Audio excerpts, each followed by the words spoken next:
Hello.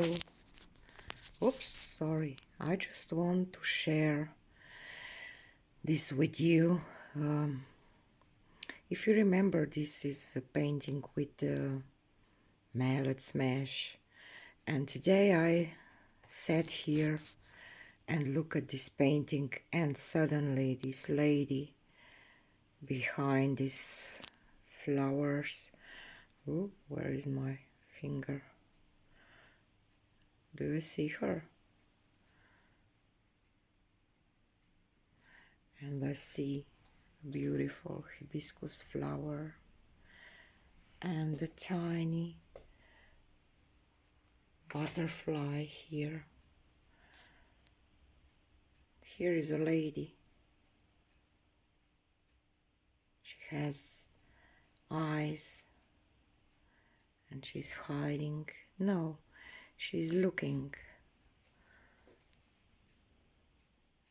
behind this garden, flower garden. I'm in love with this flower. Do you see those flowers? They're so gorgeous. This hibiscus flower here.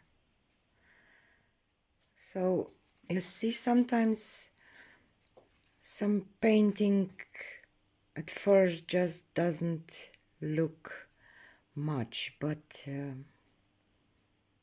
after a while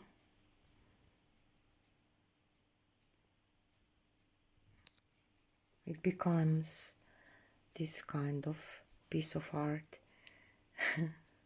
If this makes any sense, that's why I like this.